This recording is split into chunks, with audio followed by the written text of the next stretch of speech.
who make Vaseline make any money. I have had the same tub of Vaseline, right? My Vaseline was handed down to me by my grandfather in a will. You've never heard this phrase uttered in the history of mankind. Honey, I'm going out to get more Vaseline. You could go through 50,000 bags of garbage. You're not going to find one empty container of Vaseline. You just saw a little taste of what's coming to the Valley this weekend. Paul Mecurio is an Emmy-winning comedian. You've seen him on The Late Show with Stephen Colbert, HBO, Comedy Central. He hosts the podcast Inside Out with Paul Mecurio, where he talks with everyone from Bryan Cranston to Paul McCartney. This weekend, you're bringing the stand-up to Rick Bronson's House of Comedy. Thanks for joining us. Good to meet you. Yeah, I really appreciate it. You look Italian. You look like we could be brothers. Don't we? Look at it. Look at us. Close. Mom liked you more. German. Not Italian. Yeah. There you go. But I love having Italians come here because you guys have a little wit. We do. We kind of have a thing. Well, it comes from the Italian family. We're crazy. Yes. And the stereotypes apply, by the way. We're 100%. And you think Italian, you think mafia. True. My cousin Bobby, he likes to run numbers. Yeah. And he dresses like John Travolta in Saturday Night Fever.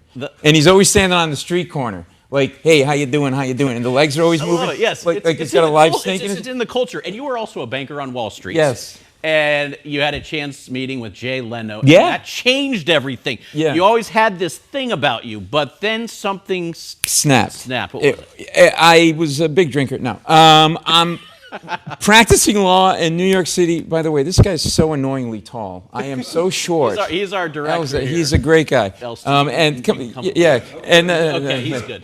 And Leno was performing at this private function. I was a lawyer, no plans to be a comedian. I'm writing jokes as a hobby. I don't know why. I go to this function. I bring all my jokes. I print them out. Okay. I go up to him. I go, I don't know if you need jokes. You can have these jokes. And he was like, okay. Really does talk like helium is coming out of his head. It's not an act. And his head's moving around. It's giant, like a Macy's parade balloon. And he takes the jokes. And then a couple of days later, my phone rings. And it's this. It's Jay Leno. Is Paul there? And I'm like, there's no way Jay Leno's calling me. Yeah. I think it's my friend pulling a prank. Okay. So I go, David, I don't have time. I'm in the middle of a big deal. No, it's really Jay Leno. I go, David, stop. I know you're trying to prank me. No, it's Jay Leno. I go, stop, because it's Jay Leno. And I actually said to Jay Leno, you do a lousy Jay Leno. Nice. Nice.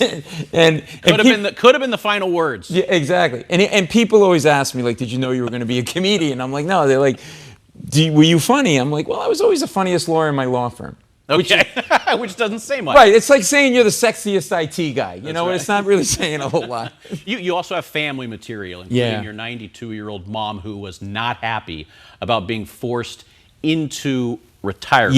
Yes. So how does real life, especially family, turn into this comedy for you? So she started this business in 1959, a family furniture business. We all had to work in it. Okay. 63 years. She's 92. It's time. She's like, I don't want to retire. Like, Ma, you got money now. You can go do things.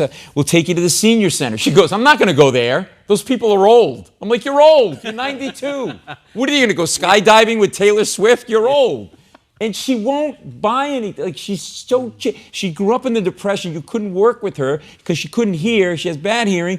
What she does on Sunday nights in Rhode Island, where I grew up, she goes through people's garbage looking for good garbage. Anybody watching has people in the family like this.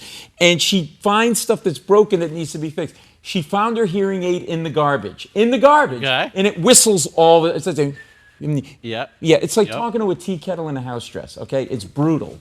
It's brutal. Oh, gosh. So you're on the stages. You're not practicing law anymore. Yeah. And you've said you still use some of the lawyer skills. Yeah. How do those parts come out in your comedy? Well, because I'm always negotiating, and I get it from my mother, you know, and so... Because I would watch her, and like, just when she would get herself in trouble, you know, she would try to like talk her way out. Like, my mother would forget people were in the store and lock customers in the store in the middle of the day. I'm not making this up. I go there one day, and I swear to God, I go there one day, the door's locked, and there's a woman in the store, and I go, man, what happened? She goes, I was looking around, I turned to ask your mother a question, I couldn't get out. I said, how long you been here? She goes, 4 hours. I go, what have you been doing? She goes, 4 hours? 4. And I go, what have you been doing? She goes, well, I browsed a lot. She goes, I took a nap on that sofa. And she goes, is your name Paul? I go, yeah. She goes, well, the phone rang and I took messages. She took messages for me. Now, you can never win with your parents, right? Just to wrap this up. You're always a child. I said to my mother, I go, Ma, you can't lock people in the store. She goes, oh, I don't know what you're yelling at me about. The woman took a nap on that sofa. She liked it so much, she's going to buy it. Nice. I made a sale and I wasn't even in the store. I'm like, all right, I'm done. Granted, there was the lawsuit and abduction charge. Exactly. She made the sale. That's why I became a lawyer. I love it. I love it. Again, a little bit of the Italian culture, wit, family comedy. I'm sure you also talk about some of your great conversations that you have with some of these stars. I got a story about how I got Paul McCartney. And so Paul Mecurio, and if you tell that on stage, we will be waiting for the Paul McCartney story. I will. This is Rick Bronson's House of Comedy. Come over. He wants Elston to come into the shot. Just look at how, look at his head's not even in the shot. Come on, everybody. This Friday night. Give Elston a break. This is Friday night. I'm jealous. 7:20 and 9:45. Saturday, 9:30 and 7:30. This is like a dysfunctional family, and I'm the child. Rick Bronson's House of Comedy. Thank you so much. Come on out. I'm bringing these guys with me. Thank you, buddy.